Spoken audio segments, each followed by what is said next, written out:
అందరికీ వందనాలు. పరిశుద్ధ బైబిల్ గ్రంథములో నుండి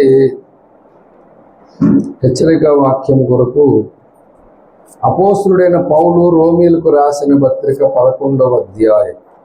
అపోస్తుడైన పౌలు రోమీలకు రాసిన పత్రిక 11వ అధ్యాయము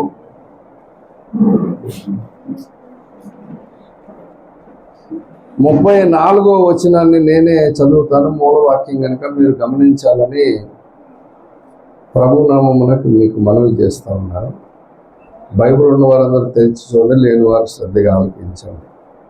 అపోస్తుడైన పౌలు రోమీలకు రాసిన పత్రిక 11వ అధ్యాయం 34వ వచనం. ప్రభు మనస్సును ఎరిగిన వాడెవడు, ఆయనకు ఆలోచన చెప్పిన వాడెవడు. చిన్న మాట ప్రార్థన చేసుకొని పరిశుద్ధాత్మ సహాయం, దేవుని సహాయంను వేడుకున్నాం. మహాపరిశుద్ధుడు, ప్రేమగల మా తండ్రి, మహోన్నతుడా, సర్వోన్నతుడా, జీవాధిపతి యేసయ్య, నీ పరిశుద్ధ పాదములకు వందనాలు, స్తుతులు, స్తోత్రములు నాయన. ఈ ఉదయకాల సమయంలో నీ మహాకృపను బట్టి, ప్రేమను బట్టి ఇప్పటివరకు పాటల ద్వారా స్తుతించి కనపరిచే భాగ్యం దయచేసినందుకు వందనాలు. నీ నామం అంతటి కంటే గొప్పదైన నీ వాక్యమును ధ్యానించుటకు సిద్ధపరుచున్న మీ దాసుడు శిలువ చాటున మరుగుపరిచి మీ దాసుడు నోటిని నాలుగును సన్నిధించ దహించి మీ దాసు నోటిని బోరగా వాడుకొని ఆరాట పడుతున్న హృదయములకు ఊరట కలుగులాగిన జీవవాక్యం అందించి మహిమ పొందమని మీ దాసు నోటిని నాలుగును సన్నిధిని దహించమని మీ దాసు నోటిని బోరగా వాడుకొని నన్ను మమ్మల్ని హెచ్చరించండి, గద్దించండి, బుద్ధి చెప్పండి. యోగ్యముగా నీ బల యొద్దకు వెళ్ళటకు కావలసినటువంటి సహాయాన్ని మీరు అనుగ్రహించి మహిమ ఘనత ప్రభావాలు కొంతమంది చిన్న ప్రార్థన అంగీకరించి దీవించమని నజరేయుడుని యేసు క్రీస్తు నామమున ప్రార్థించడి వేడుకొనుచున్నాను తండ్రి. మంచిది. ప్రభునందు పిల్లరా, చదవబడినటువంటి లేఖన భాగంలో పౌలు భక్తుడు ఈ 11వ అధ్యాయం రోమాపత్రిక 34వ వచనంలో ప్రభు మనస్సు ఎరిగిన వాడెవడు అని క్వశ్చన్ మార్క్ పెట్టాడు. ఇది చెప్పిన పౌలు భక్తుడే ఫిలిప్పీలకు రాసిన పత్రిక 2వ అధ్యాయము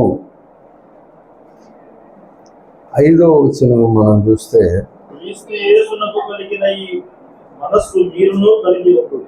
ఇప్పుడు ఈ 2 వచనాలు కాంట్రవర్సీ కదా. ఎరిగిన వాడెవడు అని క్వశ్చన్ మార్క్ పెట్టిన ఆయన మళ్ళీ సంఘానికి చెప్తున్నాడు, క్రీస్తు యేసుకు కలిగిన ఈ మనస్సు. అవునా? అసలు ఆయన మనసు ఏంటో ఎరిగిన వాడెవడని నువ్వే చెప్పావు కాబట్టి ఎరగడం కష్టమా, ఈజీయా? ఆయన మనసు ఎరగడం చాలా కష్టం.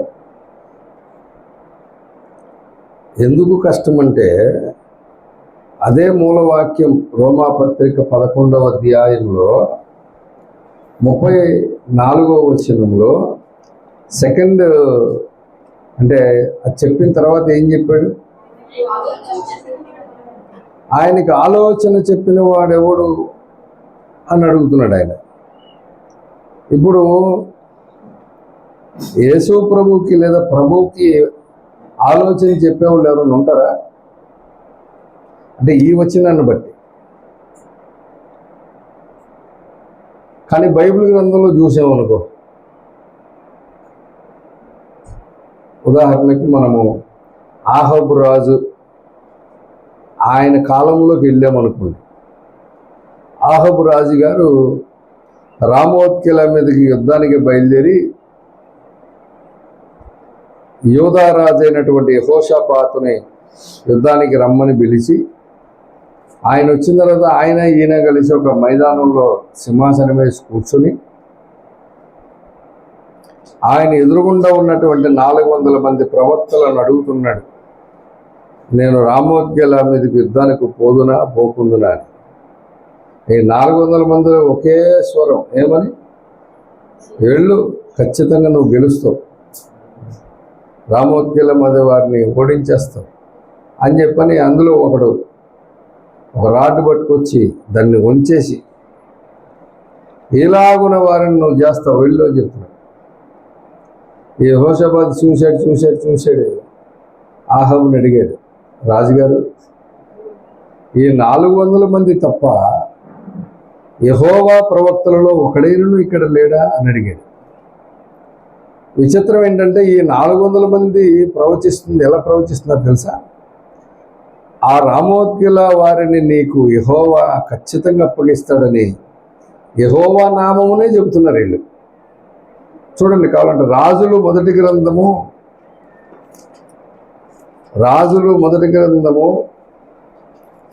22వ అధ్యాయము 6వ వచనం. ఇశ్రాయేలు రాజు దాదాపు 400 ప్రవక్తలను పిలిపించి యుద్ధము చేయుటకు రామోతు రాజు మీదికి పోతుందిరా అని వారిని అడిగాడు. అందుకు యెహోవా దానిని రాజైన నీ చేతికి అప్పగించును గనుక కొందరి వారు చెప్పిన దాన్ని యెహోషాపాతు విచారణ చేయుటకై తప్ప యెహోవా ప్రవక్తలలో ఒకడైనను ఇక్కడ లేడా అని అడిగాడు. అంటే ఇప్పుడు 400 మంది వేరొక దేవుని నామమును వెళ్ళమని చెప్తున్నారా? యెహోవా దానిని రాజైన నీ చేతికి అప్పగించును వెళ్ళమంటున్నారు. కానీ ఆ 400 మంది ప్రవక్తలను చూసినప్పుడు యెహోషాపాతుకి డౌట్ వచ్చింది, ఇందులో ఒక్కడ కూడా యెహోవా ప్రవక్తను లేడని. అందుకని అడిగాడు, వీరు తప్ప యెహోవా ప్రవక్తలలో ఒక్కడైనను ఇక్కడ లేడా అని అడిగితే అందుకు రాజు అంటున్నాడు, ఇజ్రాయేలు రాజు. అందుకు ఇజ్రాయేలు రాజు 8వ వచనం, రాజుల మొదటి గ్రంథం 22:8. ఇశ్రాయేలు రాజు ఇమ్లా కుమారుడైన మీకాయాలు ఒకడున్నాడు. అతని ద్వారా యెహోవా యొక్క విచారణ చేయవచ్చును. అతడు నన్ను గూర్చి నేను ప్రకటింపగా ఇదే ప్రకటించును కనుక అతని మీద నాకు ద్వేషము కలగని యెహోషాపాతుతో అనగా యెహోషాపాతు రాజైన మీరు అలా అనవద్దు అని. అట్లా కనగూడదు సార్, మీరు ఎందుకు అలాగ అంటున్నారు అన్నాడు. కానీ యెహోవా ప్రవక్తల్లో ఒకడున్నాడని ఆహాబుకు తెలుసా తెలీదా? తెలుసు. తెలిసే ఆయన కాదని చెప్పని ఈ 400 మందిని పిలిపించాడు. ఎందుకు? ఈ ఇమ్లా కుమారుడైన మీకాయ అనే అతను విచారణ చెయ్యొచ్చు కానీ అతడు నా విషయమై నన్ను గూర్చి మేలు ప్రకటింపక. అంటే ఇప్పుడు ఏదైనా ఒక ప్రవక్త రాజుగారి గురించి చెబితే ఆయనకి ఎలా అనిపిస్తుంది? అది కీడుగా అనిపిస్తుంది, దానికి మేలుగా అనిపించట్లా. యెహోషాపాతుని పిలిపించారు, యెహోషాపాతు వచ్చాడు. మీకాయని పిలిపించారు, మీకాయ వచ్చాడు. ఆ పిలిపించేటప్పుడు రాజుగారు మీకాయ కౌరు పెట్టాడు. ఏమని చూడండి, 13వ వచనం, మీకాయను పిలవబోయిన దూత రాజుతో మంచి మాటలు పలుకుతున్నారు కనుక అది ఇప్పుడు రాజుగారి మనసులో ఏముంది? ఆ 400 మంది ఏం చెప్తున్నారు, ఈయన కూడా అదే చెప్పాలంట. సరే, మరి ఆయన మాట ఎందుకు కాదనాలి అని చెప్పని మీకాయ ఏమంటున్నాడు 14లో, యెహోవా నాకు సెలవిచ్చినది ఏదో ఆయన జీవంతో నేను దానినే పలుకుతున్నాను. అతడు రాజు వద్దకు వచ్చినప్పుడు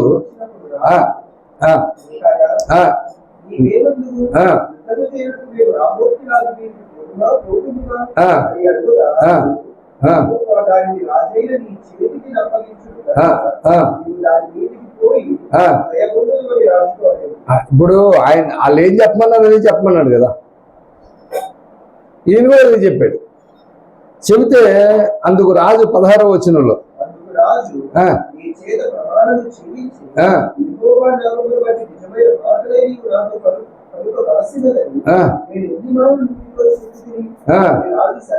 అదేంటి మీరేం చెప్పమన్నారు అదే చెప్పన్నాడుగా. ఆ 400 మంది ప్రవక్తలు ఏం చెప్తున్నారో వాళ్ళ మాటలకు అనుకూలంగా నీ మాటలు ఉంచమని చెప్పారు కదా, అదే చెప్పింది ఆయన వచ్చి. ఇప్పుడు మళ్ళీ ఏమంటాడు?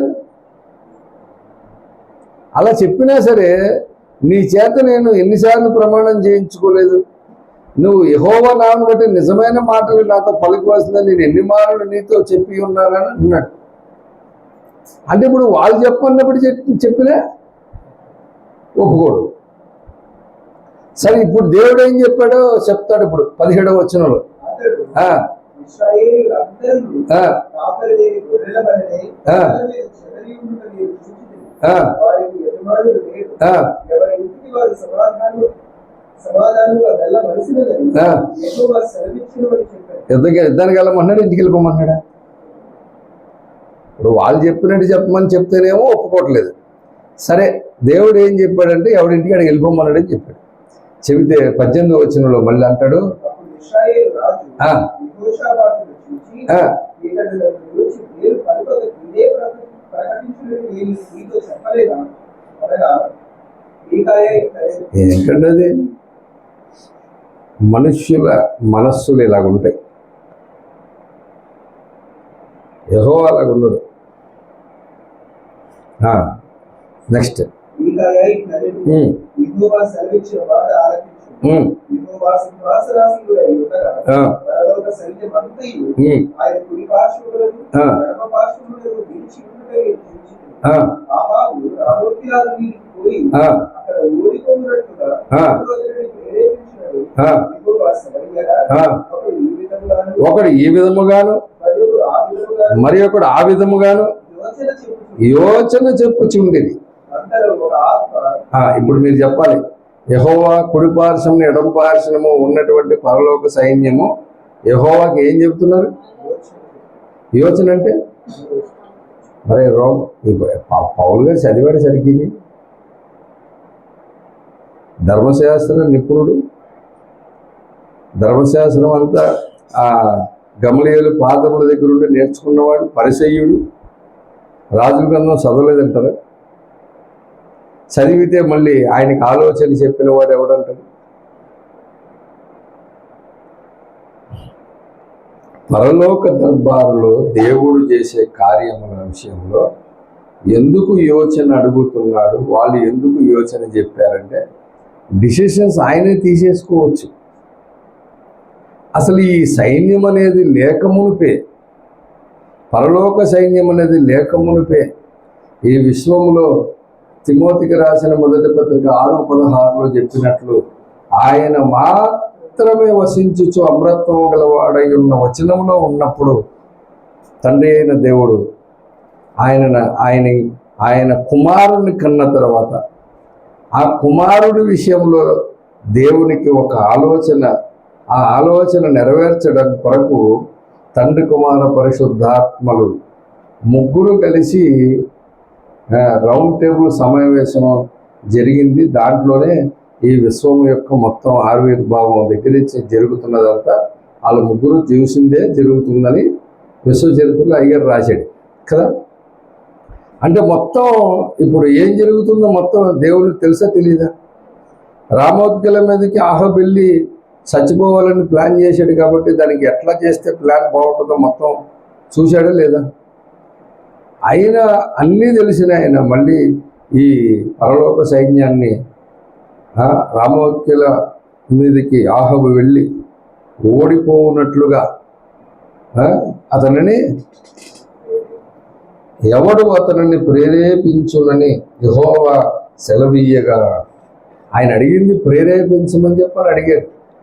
వీళ్ళేం చెప్పారు? ఎవడు ప్రేరేపించునని సెలవీయగా ఒకడు ఈ విధముగాను మరి ఒకడు ఆ విధముగాను ఆలోచన చెప్తున్నారు. అంటే ఆ ప్రేరేపణకు ఒక్కొక్క ఆలోచన చెప్తుంటే అంతలో ఒక ఆత్మ ఎదుటికి వచ్చి యెహోవా సన్నిధి నిలువబడి నేను అతనిని ప్రేరేపించుదునని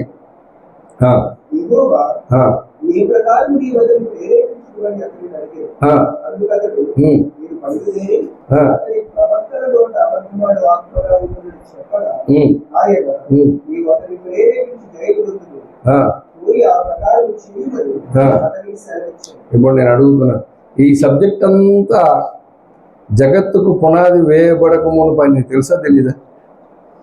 తెలుసు ఆయనకి. ఆయనకు తెలిసినా సరే ఏం చేస్తాడు? అడుగుతాడు. ఎందుకు అడుగుతాడు? మరి పరలోక రాజ్యములో లేదా విశ్వములో దేవుడు దేవదూతలను, సెరూపులను, కెరాబులను, అధికారులను ఆయన సృష్టించింది జస్ట్ ఆయన ఏం చేస్తుంటే చూసి కాము ఉండడానికి కాదు. వాళ్ళ యొక్క ప్రమేయం కూడా దేవుడు తీసుకుంటాడు. సర్వము ఎరిగిన దేవుడే, కానీ వాళ్ళ యొక్క యోచనను కూడా, ఆలోచనను కూడా తీసుకుంటాడు. అదే విశ్వ చరిత్రలో ఓఫ్రై గారు రాశారు. సాతానుగా మారిన లూసిఫర్ ఆయన ఆ కాలుతున్న రాళ్ల మధ్య సేవ చేస్తున్న రోజుల్లో యేసు ప్రభు వారు సమీపించిన తేజస్సులోకి వెళ్తున్నాడు, బయటకు వస్తున్నాడు. నేనేమో ఎంత ట్రై చేసినా లోపలికి వెళ్ళలేకపోతున్నాను, తోసేస్తుంది. అసలు ఆయనకి నాకున్న తేడా ఏంటి, అసలు ఆయన ఎవరు అని డౌట్ వచ్చి తండ్రి అని దేవుణ్ణి అడిగాడట. నాన్నగారు ఆయన ఎవరు, సునాయాసంగా లోపలికి వెళ్తున్నాడు, బయటకు వచ్చేస్తున్నాడు, ఏంటి సంగతి అని అడిగితే అప్పుడు తండ్రి అని దేవుడు చెప్పాడంట, బాబు ఆయన నేను కన్న కుమారుడు, నా అద్వితీయ కుమారుడు, నువ్వేమో సృష్టింపబడిన వాడు లోపలికి రాలేదు. ఆయన నాలో ఒక ముక్క అంశ, అందుకని లోపలికి బయటకు వెళ్ళగలడు, రాగలడు అని చెప్పిన తర్వాత వీడు పడిపోయిన తర్వాత వీడికి ఒక ఆలోచన వచ్చింది. ఎలాగైనా రేపొద్దున్న దేవుని సంఘాన్ని నిర్మించేస్తాడు, పెండ్లి కుమార్తె రెడీ అయిపోద్ది, అన్నయ్యకి పెళ్ళి అయిపోద్ది, అన్నయ్యకి పెళ్ళి అయితే విశ్వ చక్రవర్తి అయిపోతాడు, చక్రవర్తి అయితే ఆ పెండ్లి కుమార్తె పట్టపురాణి అయిపోతుంది, ఇంక ఈ లోకరాజ్యాలన్నీ ఆయన అయిపోతాయి. నేను ఎంత ప్రయత్నం చేశాను, నా ప్రయత్నం ఏమైపోద్ది. కాబట్టి సంఘ కన్యకను నేను నిర్మాణం చేయకుండా అడ్డుకోవడానికి చేసే ప్రయత్నంలో ఒక ప్రయత్నం ఏంటంటే, అన్నయ్యకి భార్యను నిర్మిస్తే ఆ భార్య ఎంతో ఎలాగుండాలంట, అన్నయ్యకి భార్యను నిర్మాణం చేస్తే భార్య ఎట్లా ఉండాలి, కొంచెం పర్లేదు, ఎలాగుండాలి. కీర్తనల గ్రంథము 45వ కీర్తన 11వ వచనం,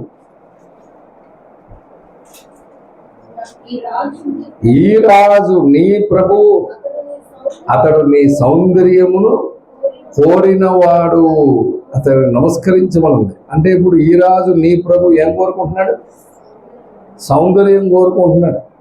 కాబట్టి ఈ పెండ్లి కుమార్తె కంపల్సరీగా మంచి సౌందర్యవతి అయి ఉండాలి. కాబట్టి అన్నయ్య భార్య మంచి సౌందర్యవతిగా ఉండాలి. కాబట్టి భూమి మీద నువ్వు చేసేటువంటి ఈ స్త్రీ పురుషులను సృష్టించేటప్పుడు స్త్రీ కూడా పురుషుని కంటే అందంగా ఉంటే బాగుంటుందని వాడు సలహా ఇస్తేనే భూమి మీద జంతువులన్నిట్లో ఏ జంతువు అందంగా ఉంటుంది కదా, ఆడదే. అయ్యగారు రాశాడు, వచ్చేప్పుడు చదివిన వాళ్ళకి తెలుస్తుంది. ఏం రాశాడు అయ్యగారు, జంతువులన్నీ కూడా మగవే చాలా బాగుంటాయి, కానీ మానవ జాతిలో మాత్రం పురుషుడి కంటే స్త్రీ చాలా అందంగా ఉంటుంది. దానికి కారణం వాడు ఆలోచన చెబితే తండ్రి అయిన దేవుడు కూడా చిరునవ్వుతో అలాగే నా కుమారుడు అని స్త్రీని అందంగా నిర్మిస్తానని నిర్మించాడు. వాడి ప్లాన్ ఏంటి, ఈ స్త్రీని చూపించి పురుషుని బడగొట్టేస్తే స్త్రీలు ఒక్కలే రాలేరు కదా, రాగలరా? సంఘ కన్యకలో వాళ్ళు వీళ్ళు ఇద్దరు ఉండాలి. రెండు ఈ కోటాను కోట్ల కణాల్లో పురుషులు ఉండాలి, స్త్రీలు ఉండాలి. కలిపితేనే దేవుని సంఘం, కలిపితేనే పెండ్లి కుమార్తె అవుతుంది. కాబట్టి కొంతమందినైనా నేను పడగొట్టగలిగితే, సంఘ నిర్మాణం జరగకపోతే, యేసు ప్రభు వివాహం జరగకపోతే, తండ్రి అయిన దేవుడు ఎట్లా కొట్లగా నేను అనుకున్నాను కానీ నా కొడుకు పెళ్లి చేయలేకపోయాను, సర్లే ఓ పావుల వాట తీసుకురా రాజ్యం అని ఇచ్చేస్తే నేను కొట్టేసిన 1/3 వంతులో ప్లస్ ఒకవేళ వాటా కనుక వస్తే నేను ఆ రాజ్యానికి నేను రాజుని అయిపోతానని వాడు ఆలోచన చేసి ప్లాన్ చేస్తున్నాడు. దానికి అయ్యగారు నిరూపణ ఆ వాక్యాలు చెప్పినప్పుడు ఆలోచన వాడి ఆలోచన కూడా తీసుకుంటాడా? తీసుకోడా? దేవుడు వాడి మాట వింటాడా? అని చెప్పడానికి నిరూపించడానికి చూపించిన గ్రంథమే యోబు గ్రంథం. యోబు గ్రంథంలో దేవుడు యోబుని గురించి అడిగాడు, ఎక్కడి నుంచి వచ్చావు బాబు నువ్వు అని అంటే, నేను భూమి మీద అటు ఇటు వచ్చానన్నాడు. అప్పుడు ఆయన ఏం చెప్పాడు? యోబు గ్రంథం 1వ అధ్యాయం 8వ వచనం, అందుకు యెహోవా, వాడెందుకంటే ఆలోచించరు అంటే, ఇప్పుడు ఆలోచించేదివా అని అంటే, నేను ఆలోచించాను ప్రభువా, కానీ ఊరకనే భక్తి ఉంచుతాడేంటి?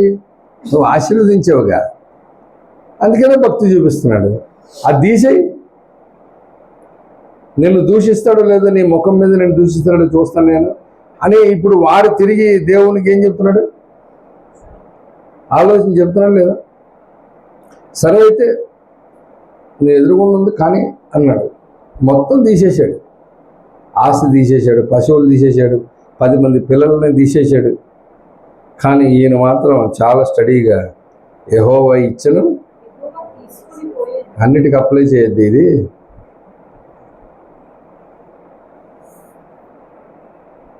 అన్నిటికీ అప్లై చేసేద్దాం అని చెప్పి ట్రై చేయకూడదు.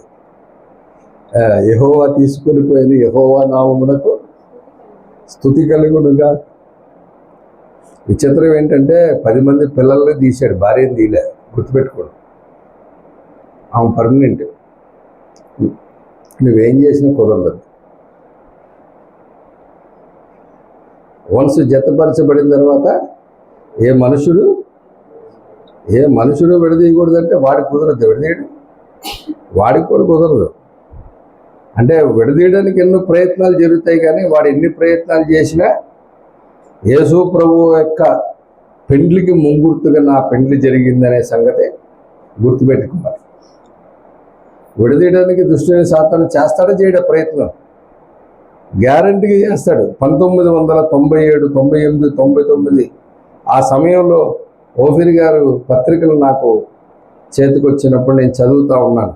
అందులో ఒక పత్రికలో ఓఫీర్ గారు రాశారు, మీకు ఇప్పుడు దొరుకుతున్నాయి, మీ అవైలబుల్గా ఉన్నాయి, బైండింగ్ చేసి రోల్ బైండింగ్ ఏదో చేసినట్టున్నారు, మీరు చూడండి, కావాలంటే అవి కొనుక్కోండి, చదవండి, బోల్డంత సబ్జెక్ట్ ఉంది. అయ్యగారు దాంట్లో రాశాడు, ఎమర్జెన్సీగా పాతాళ లోకంలో మీటింగ్ జరిగిందని. యుద్ధ ప్రాతిపదికన పాతాళ లోకంలో మీటింగ్ పెట్టాడంట. ఎవరు? సాతాను. ఆ మీటింగ్ పెట్టినప్పుడు ఆ మీటింగ్లో అలాంటి మీటింగ్లు జరిగినాయని చాలామంది పాస్టర్లు చెప్పారు. వాళ్ళు పాస్టర్లు చెప్పినటువంటి ఆ సంబోధన, ఆ వ్యాఖ్యానం కొంచెం డిఫరెంట్గా ఉంటుంది. వాళ్ళు చెప్పింది ఏంటంటే, పాతాళ లోకంలో మీటింగ్ పెడితే ఆ దేవదూతలు పడిపోయిన వాళ్ళు ఎవడో చెప్తున్నాడంట, భూమి మీద మేము ఏం చేద్దామన్నా ఆ యేసు ప్రభు మాకు అడ్డుపడుతున్నాడు అనగానే ఆ నాయకుడు డామ్మని పడిపోతున్నాడంట. ఆయన పేరెత్తంగానే డామ్మని పడిపోతున్నాడని చెప్పని వాళ్ళు వ్యాఖ్యానం చేశారు. అలా పడిపోయాడైతే యెహోవా సన్నిధికి ఎలాగెళ్తాడు? డైరెక్ట్గా ఆయనతో ముసుగు పెట్టుకున్నాడు యోబు గ్రంథంలో. వీళ్ళు చెప్పే వ్యాఖ్యానాలు ఎలాగుంటాయి? అయ్యగారు అలా చెప్పలే. మీటింగ్ జరుగుతుంది, మీటింగ్లో లూసిఫర్ మాట్లాడుతున్నాడు. ఏమనంటే, మనం యుద్ధ ప్రాతిపదికన ఇప్పుడు అర్జెంటుగా భూమి మీద కొన్ని కార్యాలు చేయాలి, వాటన్నిటిని ఎట్లా చేయాలో నేను మీకు చెప్పడం కోసమే ఇప్పుడు సమావేశపరిచాను. చేయాల్సిన పని ఏంటంటే, యేసు ప్రభు యొక్క పెళ్లి జరగకుండా ఉండాలి అని అంటే, కొన్ని రక్షింపబడిన ఆత్మలు దేవునిలో కంటిన్యూ అవ్వకుండా దేవుని చిత్తానికి వ్యతిరేకంగా బ్రతికేటట్లు మనం చేయాలి. అందులో మొట్టమొదటిది ఏంటంటే, వివాహము అన్ని విషయములలో ఘనమైనదిగా ఎంచాడు కాబట్టి దాన్ని కూల్చే ప్రయత్నాలు మనం చేయాలి. ఎలా చేయాలంటే, ఈ భార్యాభర్తల్లోకి మీరు దూరి అహంతో మాట్లాడేట్టు చేయాలి. నువ్వు చెప్తే నేనేదేంటి అని భార్య అనాలి. ఏందే నాకు లోబడాలని పాస్టర్ చెప్పాడు ఎనవా అని ఆయన తెచ్చుకోవాలి. ఇద్దరు కలిసి గొడవలు అయిపోవాలి. కొన్ని రోజుల్లోనే అమ్మాయి పుట్టింటికి వెళ్ళిపోవాలి. అయ్యగారు రాశాడు, మీరు కావాలంటే చదువుకోండి. నేను కొంతమందికి అడిగితే కొన్ని కూడా తెప్పించాను, అందులో ఉందో చదువుకోండి. ఆ పుట్టింటికి వెళ్ళిపోయిన తర్వాత అమ్మాయి వీడు తీసుకురావడానికి అహం అడ్డొచ్చి చూస్తాను ఎన్నాళ్ళు రాకుండా ఉంటుందో దాని సంగతి అని చెప్పని వీడు పట్టించుకోకుండా వదిలేయాలి. 1 నెల 2 నెలలు అయిపోయిన తర్వాత వీడి ఇంట్లో వంట చేసే పని మనిషి, అంట్లతో పని మనిషి, ఎంత మంచి బాబాయ్ గారిని ఆమె ఎలా వదిలేసిందని జాలితో మాట్లాడాలి. అలా మాట్లాడేట్టు మీరే చెయ్యాలి.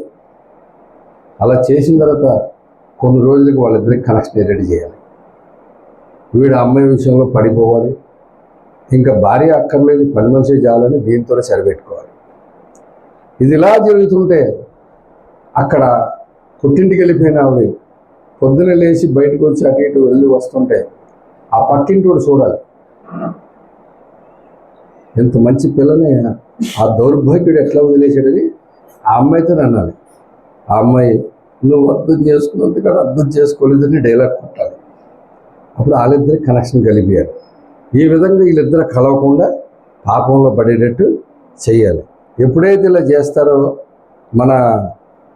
దాన్ని ఏమంటారు,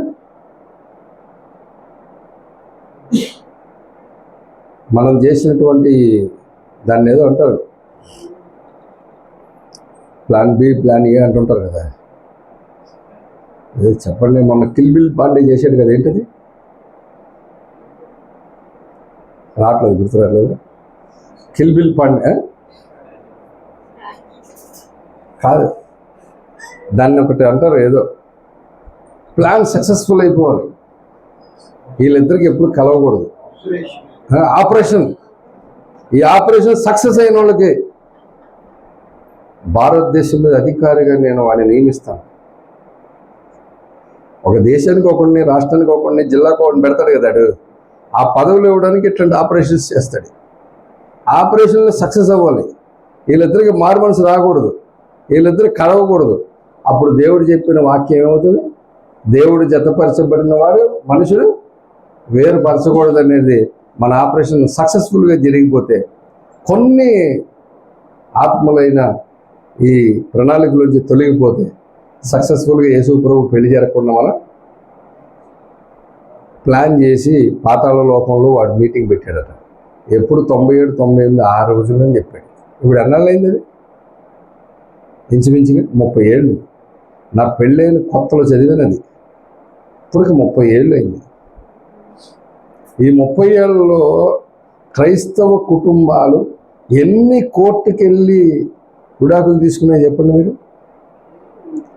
చాలా విచిత్రం తెలుసా, అయ్యగారు రాసిన అది చదివిన వాళ్ళే చాలామంది విడాకులు తీసుకున్నారు. ఏమనాలి వీళ్ళని అంటే, వీరి మనసు ఎట్లాగా ఉంది చూడండి. అందుకే చెప్పాడు ఆయన మనసు ఎరిగిన వాడేవాడని. నిజంగా ఆయన మనసు నువ్వు ఎరిగి ఉంటే ఎప్పటికీ కూడా కుటుంబాన్ని కూల్చుకునే పరిస్థితి రానివ్వు. ఆయన మనసు ఏంటో తెలియదు చాలామందికి. అందుకనే పౌలు అన్నాడు, క్రీస్తు యేసు కలిగిన ఈ మనసు మీరును కలిగి ఉండండి. ఎందుకంటే ప్రభునందు ప్రియులారా, దుష్టుడు చేస్తున్న ఈ ప్రయత్నాలు కానీ, సంఘంలో సమాజంలో ఉన్న స్త్రీ అందంగా ఉండాలని ప్రపోజ్ చేసినప్పుడు కూడా తండ్రి అయిన దేవుడు చిరునవ్వుతోనే వాడు చేసినటువంటి మనవిని అంగీకరించి స్త్రీలను అందంగానే చేశాడు. ఎందుకు చేశాడు? వీడు పడిపోయాడన్న సంగతి, పడిపోయేట్లాంటి ఆలోచన ఇస్తాడన్న సంగతి ఆయనకి తెలీదు. మనం అందుకనే ఈ లోకంలో ఒక సామెత ఉంటుంది, తాతయ్యకి ఏం నేర్పిస్తాడంట, మనవడు ఏం నేర్పిస్తాడు, దగ్గులు నేర్పి. తాతయ్య అట్లా కాదు, ఇట్లాగా చూడు. సేమ్ సామెతలు ఎందుకు వచ్చినాయంటే, వీడు ఈయన్ని చేసిన ఆయనకి సలహాలు చెప్తున్నాడు, ఈయన్ని చేసిన ఆయనకి ఆలోచనలు చెప్తున్నాడు. ఈడు ఒక చోట ఉంటే రెండో చోట ఉండలేడు. విశ్వమంతా ఆయన కనెక్ట్ అయ్యి ఉన్నాడు. ఎలా కనెక్ట్ అయ్యి ఉన్నాడో కూడా ఓఫీర్ గారి బుక్స్లోని ప్రసంగంలో చెప్పాడు. ప్రతి దేవదూతకు ఆయనకి కనెక్టింగ్ ఉంది, ప్రతి విశ్వాసికి ఆయనకి కనెక్టింగ్ ఉంది. అలాంటప్పుడు అసలు నువ్వు ఆలోచన చేయకముందే ఆయనకి సమస్తము తెలుసు. అందుకే దావీదు రాశాడు 139వ కీర్తనలో ఏమని, 139వ కీర్తన మొదటి నుంచి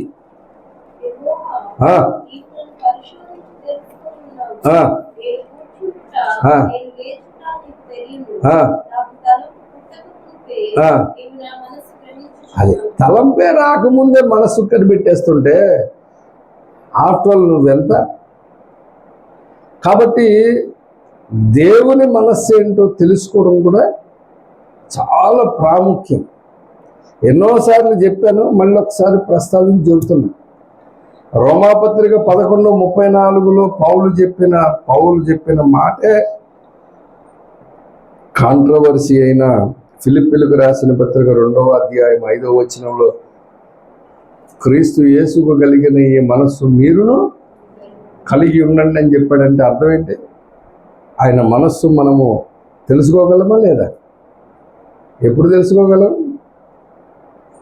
ఎప్పుడు తెలుసుకోగలమంటే మత్తయి సువార్త 22వ అధ్యాయం 36-37 వచనాలలో యేసు ప్రభువును క్వశ్చన్ వేస్తే ఆన్సర్ చెప్పాడు ఆయన. బోధకుడా, ధర్మశాస్త్రములో ముఖ్యమైన ఆజ్ఞ ఏమని అడుగగా అందుకు ఆయన, మీరు చాలా జాగ్రత్త చదవాలి, పూర్ణ హృదయముతోనూ మీ పూర్ణ ఆత్మతోనూ నీ పూర్ణ మనస్సుతోనూ నీ దేవుడైన ప్రభువును ప్రేమింపవలననున్నదయే అన్నాడు.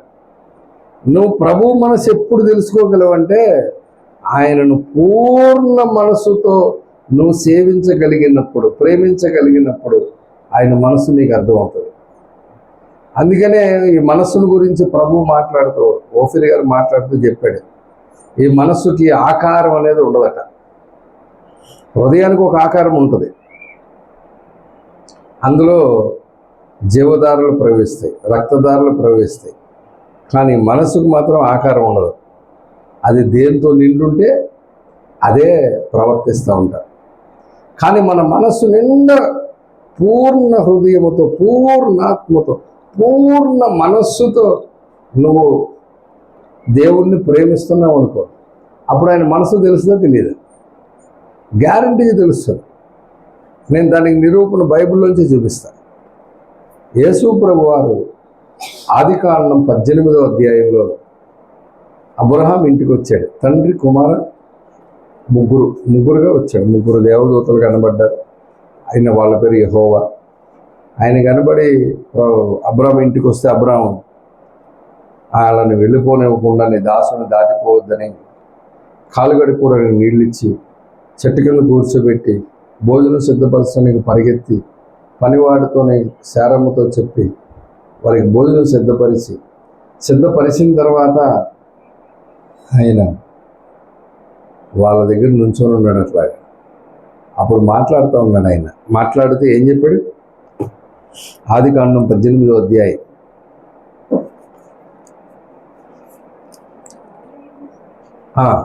చదవండి.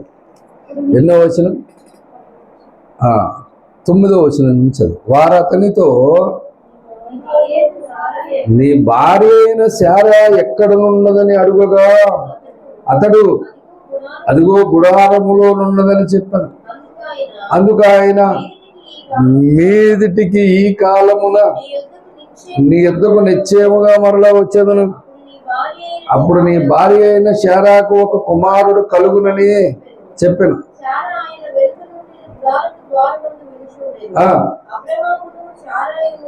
బహుకాలము గడిచిన వృద్ధులై ఉండిరి. ఆ, స్త్రీ గర్భము శారాకు నిలిచిపోయేను కనుక ఆ, శారా నేను బలము ఉడిగిన దానినైన తరువాత నాకు సుఖము కలుగునా, నా యజమానుడు వృద్ధుడై ఉన్నాడు కదా తనలో నవ్వుకొనెను. అతడు యెహోవా అబ్రహాముతో వృద్ధురాలనైన నేను నిశ్చయముగా ప్రసవించదనా అని శారా నవ్వనేలా, యెహోవాకు అసాధ్యమైనది ఏదైనా ఉన్నదా? వీరికి ఈ కాలమున నిర్ణయ కాలముందు నీ యొద్దకు తిరిగి వచ్చెదను. అప్పుడు శారాకు కుమారుడు కలుగునెను. శారా భయపడి నేను నవ్వలేదని చెప్పగా ఆయన అవును నీవు నవ్వితివనెను. ప్రభునందు ప్రియులారా,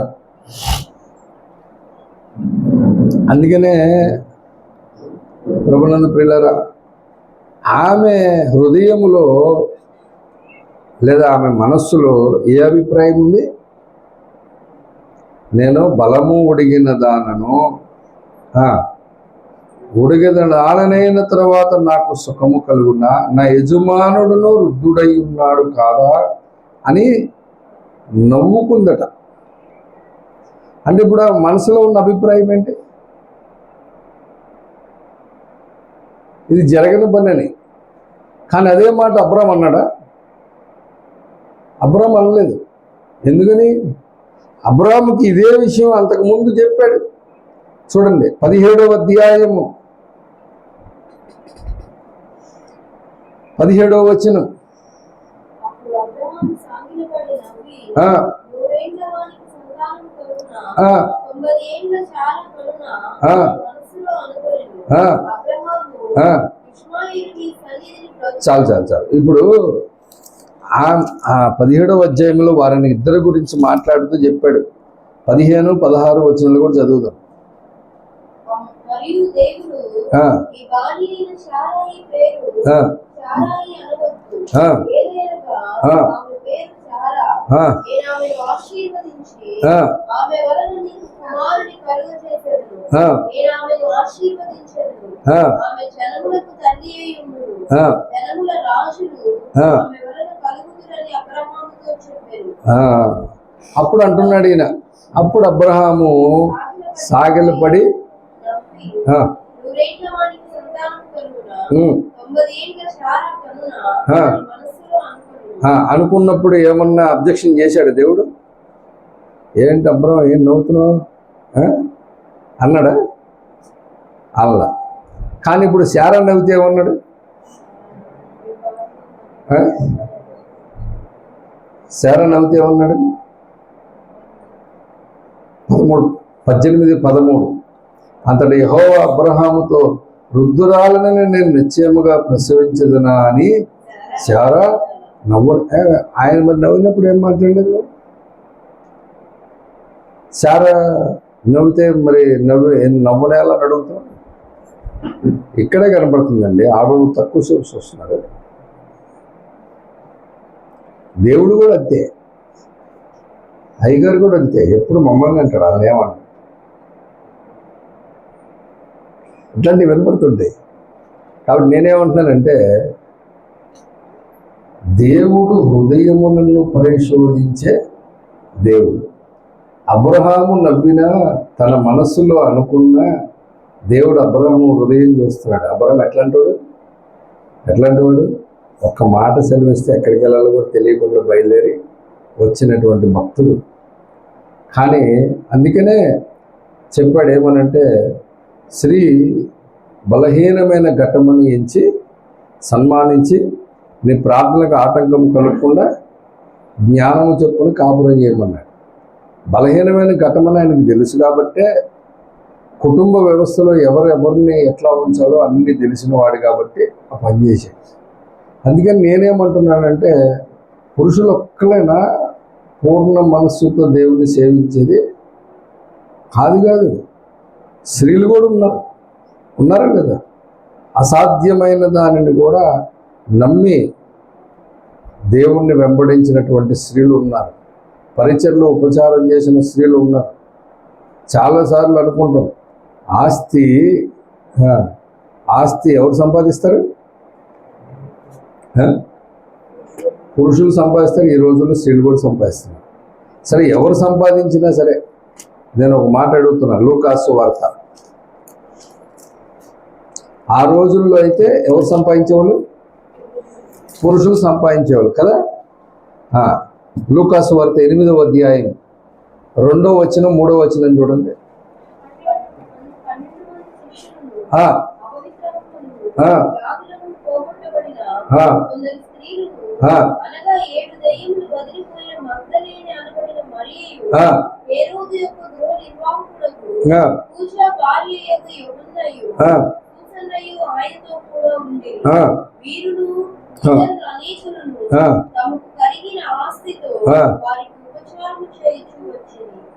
ఏం చేశారట?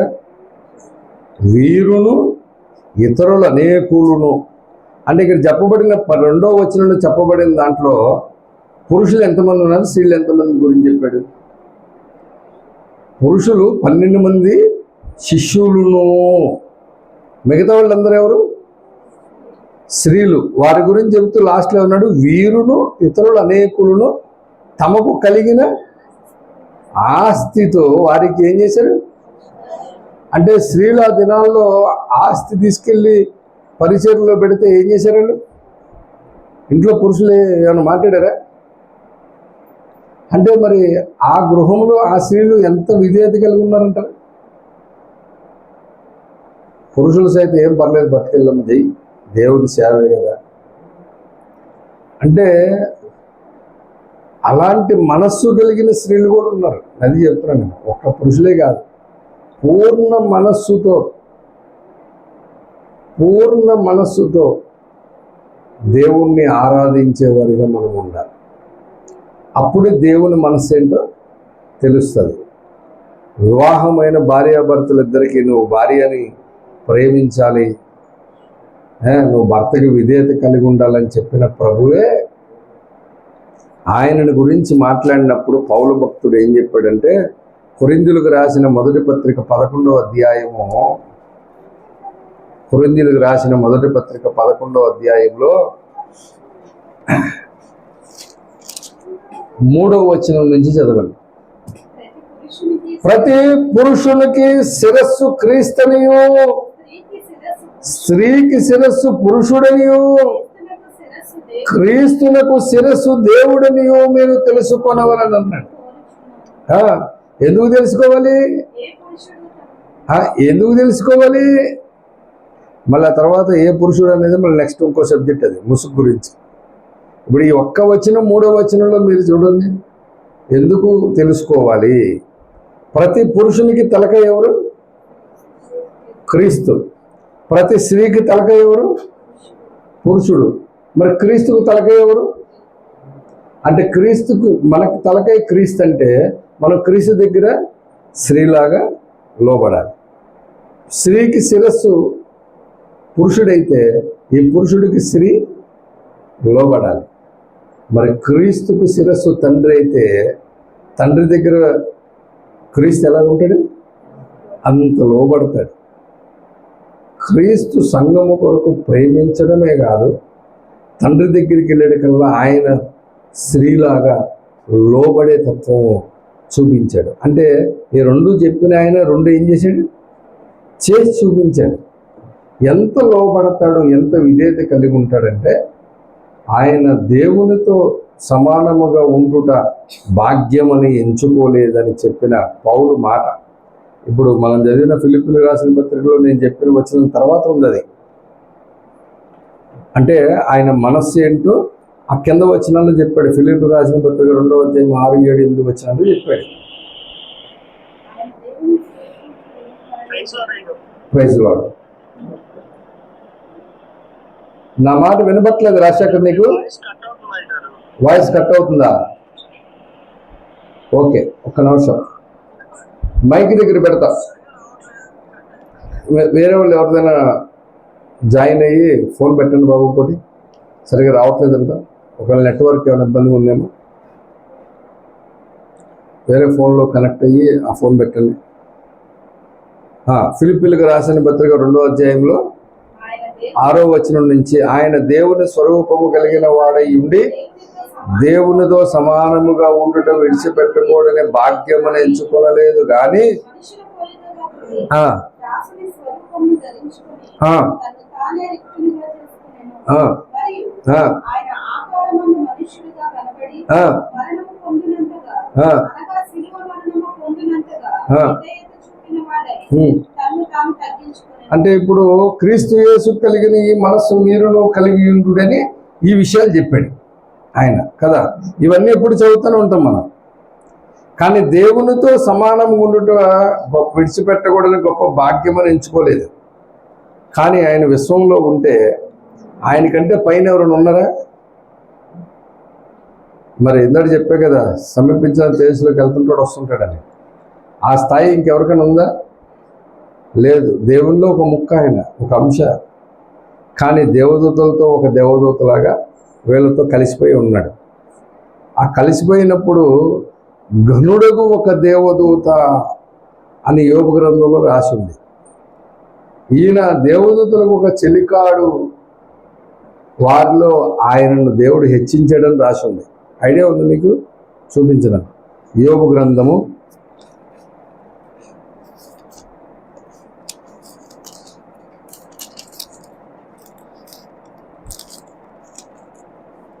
33వ అధ్యాయం, యోబు గ్రంథం 33:23.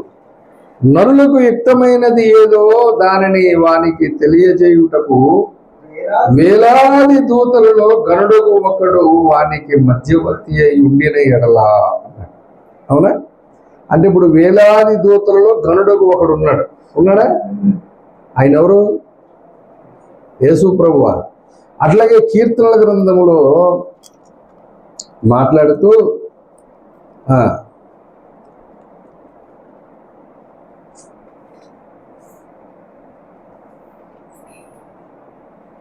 45వ కీర్తన 7వ వచనంలో చెప్పాడు, నీవు నీతిని ప్రేమించి భక్తిహీనతను ద్వేషించుచున్నావు, కావున దేవుడు నీ దేవుడే చెలికాండ్ర కంటే హెచ్చగునట్లుగా నిన్ను ఆనంద తైలముతో అభిషేకించి ఉన్నాడు అన్నాడు. ఎవరిని?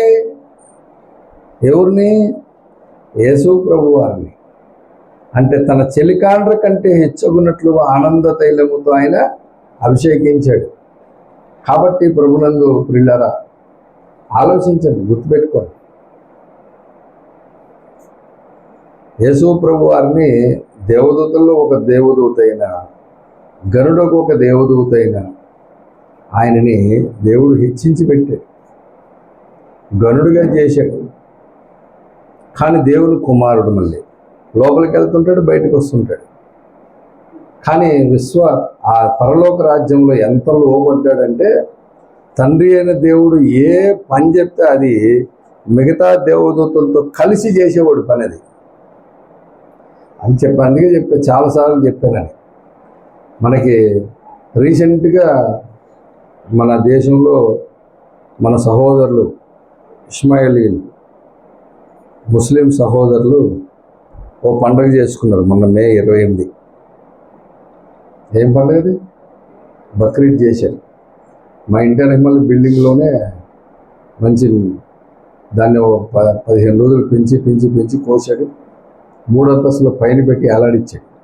మా వాళ్ళు వీడియో కూడా తీశారు. కానీ మ్యాటర్ ఏంటి తెలుసా?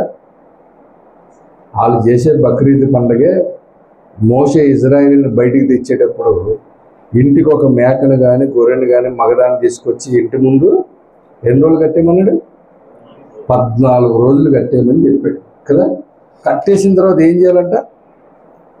దానిని వధించి ఆ రక్తమును ద్వారబంధములకు పోసి ఆ మాంసమును ఆ రోజు రాత్రికి త్వరపడతా చెప్పులు వేసుకొని చేతితో కరబట్టుకొని త్వరపడుతూ తినమన్నాడు. ఎలా తినాలంటే మంచిగా వండి తినాలి. ఉడికినట్టు ఉండకూడదు. ఉడికినట్టు ఉంటే ఉడికింది లోపలికి వెళ్తుంది, ఉడకింది దాన్ని బయటికి తెస్తుందట. మళ్ళీ అసలే ప్రయాణంలో ఉండాలి కాబట్టి ఉడికింది తినమాకని మంచిగా చేసుకొని తినమని మోషేకి నియమించిన నియమం ప్రకారం ఇజ్రాయేలీలు ఐగుప్తు దేశం నుంచి బయటకు వచ్చేటప్పుడు చేసిన ఆ 14 రోజులు ఇంటి ముందు కట్టేసి మేపి దాన్ని చేసిన పనే ఈ బక్రీద్కి ముందే తెచ్చుకొని ఇంటి ముందు పెట్టుకుంటారు వాళ్ళు. అది మనోళ్ళు ఒకరు అడిగితే చెబితే అవునా బక్రీద్ అంటే అదే అంటే మరి అదే మోసే చెప్పింది వీళ్ళు పాటిస్తున్నారు కదా. కానీ అసలు దీనిని తీసుకొచ్చి 14 దినముల వరకు నువ్వు ఉంచుకోవాలని చెప్పిన వచనం ప్రకారం ఇక్కడ చెప్పబడినటువంటి మేక మగది లేదా మగ గొర్రె పిల్లైనా ఎవరికి సాదృశ్యం? క్రీస్తుకు సాదృశ్యం. అప్పుడు క్రీస్తునికి సాదృశ్యం అయితే క్రీస్తు జగత్తు పునాది వేయబడక మునిపే వధించబడిన గొర్రె పిల్లని పేతురు భక్తుడు ప్రకటన గ్రంథంలో యోహాను గారు చెప్పిన మాట ప్రకారం ఇప్పుడు పరలోకంలో ఎన్ని రోజులు కట్టేసి ఉంచలేదు? నీ దృష్టికి నా దృష్టికి 14 రోజులు, మరి దేవుని దృష్టికి ఎన్ని వేల సంవత్సరాలు తెలియదు. మరి అన్నాళ్ళు కట్టేసి ఉంటే పరలోకంలో ఎంత విధేయత ఉండాలి చెప్పండి. మనం శ్రీచరణ్ ఇటు రారా అని పిలుస్తాం, వాడు అటు వెళ్తుంటాడు కదా. మనకు పుట్టిన పిల్లలు అది ఇటు రారా అంటే వాడు అటు వెళ్తాడు. ఎందుకని? అది చిన్నోడు అని. కానీ చిన్నోడే కదా, కొద్దిగా పెద్దవాళ్ళు ఉంటారు, వాళ్ళని పిలుద్దాం. ఇప్పుడు వాళ్ళేమో పక్కన బెడ్రూమ్లో ఉన్నారు, నేను హాల్లో ఉన్నా. అమ్మా అని పేరు పెట్టి పిలిచామనుకో, వెంటనే పరిగెత్తుకుంటూ వచ్చి ముందు వచ్చాను, పిలిచాము ఏంటి అని అనరు. ఒక 2 నిమిషాలు అయిపోద్ది, రారు. ఏంటో రాలేదని మళ్ళీ పిలిచి, అమ్మా నేను పిలుస్తున్నాక రావేంటంటే ఏం కావాలో చెప్పు, అప్పుడు వస్తా బయటికి. ఏం చెప్పాలంటే నువ్వు ఎందుకు పిలిచావో విషయం చెప్తే అప్పుడు బయటకు వస్తాడంట. ఈ మధ్య నేను చూశాను చాలా. నేను అందుకని ఫేస్బుక్, ఇన్స్టాగ్రామ్ బాగా ఫాలో అవుతుంటా. ఎందుకు ఫాలో అవుతుంటారంటే ఇలాంటివన్నీ చూస్తుంటారు. ఫాదరు కొడుకు చెప్పాడు, గ్లాస్ మంచిది తెరాలి. వాడ పక్కన ఉన్న చెల్లికి చెప్పాడు, ఆ చెల్లి వాళ్ళ అమ్మకి చెప్పింది. వాళ్ళ అమ్మ తీసుకొచ్చి వాళ్ళు ఎవరికి చెప్పాడు? అడిగి తెచ్చాడు, పక్క వాళ్ళకి చెప్తాడు, ఆ పక్క మమ్మీకి చెప్తాడు. అట్లా మొత్తం తిరిగి ఆఖరికి వాళ్ళ అమ్మ వచ్చి ఈయన గ్లాస్తో మంచి లేవు, ఆమె వచ్చి అలా ఆయనకి చెప్పొద్దు వెళ్ళి గ్లాస్ మంచిలు పట్టాలి. ఆయన వెళ్ళి గ్లాస్ మంచిలు పట్టుకొచ్చి రుచుట్టాడు. ఎవరు కాదు అడిగితే అది అమ్మాయి చెప్పింది. అమ్మాయిని అడిగితే అన్నయ్య చెప్పాడు. అన్నయ్య నువ్వేగా అడిగా ఉంటాడు. దీని బదులు 10,000 తీసి తాగేచ్చు కదా. ఎంత విధేయత ఉంది ఇప్పుడు పిల్లల్లో. కానీ యేసు ప్రభు అట్లాంటి విధేయత కాదు. పరలోకంలో గుంజకట్టు నుంచోబెడితే 100,000 సంవత్సరాల నుంచి అట్లాగా. అది విధేయత అంటే, అది లోబడ్డం అంటే. ఆయన ప్రేమించాడు సంఘాన్ని అంటే ఈ సంఘం కొరకు ఎవరు పోతారు, ఎవరు వెళ్ళేదరు నా నిమిత్తం అని యెషయా గ్రంథంలో చెప్పినట్లు పరలోకంలో చెబితే కుమారుడు ఏమన్నాడు? నేనున్నాను నన్ను పంపు అని చెప్పని భూమి మీదకి దిగి వచ్చేసాడు. తెలుసు ఆయనకి ఏం చేయాలో. అవకాశం ఉంటే నీ చిత్తమైతే గిన్నె తొలగించమని అడిగాడు, కానీ అది నా చిత్తం కాదు నీ చిత్తమే అని ప్రాణం పెట్టడానికి సైతం మనల్ని ప్రేమించిన ప్రభువు అంత కార్యం చేశాడు. అంటే దేవుడు చెప్పిన ఏ పనైనా నువ్వు పూర్ణ హృదయంతో, పూర్ణ ఆత్మతో, పూర్ణ మనస్సుతో నువ్వు చేయడానికి సిద్ధపడినప్పుడు ఆయన మనస్సు ఏంటో నీకు తెలుస్తుంది. ఇప్పుడు ఆయన మనస్సు ఏంటో నీకు తెలిస్తే ఆటోమేటిక్గా ఆ పని నువ్వు భూమి మీద చేసేస్తూ ఉంటావు. అందుకని చాలాసార్లు ప్రస్తావించిన మాట, ఓఫిరే గారు చెప్పిన మాట, నా చిత్తానుసారమైన మనస్సు గల ఒకరిని కనుగొని ఉన్నాడు. ఎవరైనా? దావీదు. ఆయనను గురించి అయ్యగారు మాట్లాడితే ఏమన్నాడంటే, పరలోకములో తండ్రి అయిన దేవుడు ఎవరక్కడ అంటే చిత్తం ప్రభు అంటే భూమి మీదకి వెళ్ళి పని చేయాలని దావీదుకి చెప్పండి వెళ్ళి అన్నాడట. ఆ దేవదూత సగం దూరం వచ్చి వెనక్కి వెళ్ళిపోయాడు. ఏమో వెనక్కి ఎందుకు వచ్చారో వెళ్ళి చెప్పాలని కదా అంటే దేవదూత చెప్పాడంట, ప్రభువా నేను అక్కడికి వెళ్ళేలోపు ఆయన అదే పని చేస్తాడని అన్నాడు. ఈయన ఏమనుకున్నాడో సీట్లో కూర్చొని, సింహాసనంలో కూర్చొని ఏదైతే మనసులో అనుకున్నాడో ఆల్రెడీ భూమి మీద అదే కార్యం దావీదు కింద చేస్తున్నాడంటే అదే దేవుని చిత్తానుసారమైన మనస్సు కలిగింది. అట్లాంటి మనస్సు నువ్వు ఎరిగి ఉంటే, ఏ మనస్సుతో మనల్ని జతపరిచాడు, ఏ మనస్సుతో ఒక కుటుంబాన్ని చేశాడు, ఏ మనస్సుతో నన్ను బెంగళూరులో ఈ సంఘానికి పంపాడు, ఏ మనస్సుతో కాపరితో నాకు కనెక్టింగ్ పెట్టాడు, ఏ మనస్సుతో ప్రభువు నన్ను ఇక్కడ నడిపించాడు అనేది నువ్వు ఎరిగితే, ప్రభు మనస్సు తెలుసుకుంటే, ప్రభు మనస్సు ఎరిగిన వాడు ఎప్పటికీ కూడా ఆ మనస్సుకు విరోధంగా ఏ కార్యాలు చేయడు. ప్రభు మనస్సు ఎరిగి ఉంటే శారా నవ్వేది కాదు. ప్రభు మనస్సు ఎరిగి ఉన్నాడు కాబట్టి ఆ నవ్వులో కూడా పరవశం ఉందంట. వేణుగోపాలయ్య గారు చెప్పేవాడు, అబ్రాహం గారు మనసులో నవ్వుకున్నాడు కదా, ఆ మనసులో నవ్వుకున్నప్పుడంట ఆ మనసులోనే ఆయనకి కలిగినటువంటి సంతానం చూసేశాడట ఆయన. ఆహా, నా ప్రభు నా సంతానం ఇసుకరేణువుల్లా చేస్తానన్నాడని ఆ మనసులో ఆలోచిస్తే అది చూసి నవ్విన నవ్వుని గురించి దేవుడు అబ్జెక్షన్ చేయలే. కానీ ఇక్కడ ఈమె నవ్వింది దేనికి నవ్వింది?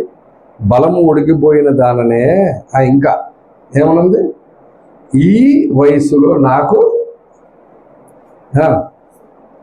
సుఖము కలుగున అంటే ఏం ఆలోచిస్తున్నావు? ఇంకా శరీర సంబంధమైన ఆలోచనలతో ఉన్నావు. అవునా? నేను బలము ఉడిగిన దానైన తర్వాత నాకు సుఖము కలుగున, నా యజమానుడు వృద్ధుడై ఉన్నాడు కాదా అంటే అప్పటికి ఇంకా శారాకి ఎన్ని లేదు. అండ్ అబ్రాహం గారు వృద్ధుడా? ఎవరు చనిపోయిన తర్వాత కెతురం చేసుకుంటే 6 అన్నాడు, కనడలేదు. అంటే మనకు తెలియదు చాలా విషయాలు, ఫ్లోలో మాట్లాడేస్తాం, అది కరెక్ట్ కాదు. అందుకనే దేవుని మనస్సు ఎరిగి ఉండాలి. దేవుడు ఎందు నిమిత్తం నాకు ఈ పరిస్థితి తెచ్చాడు, ఎందుకు నేను ఇట్లా ఉన్నాను అనే సంగతి ప్రభు మనస్సు. ఎందుకంటే మన లైఫ్లో జరిగే ప్రతి ఒక్కటి దేవుని చిత్తానుసారంగా జరుగుతుందా?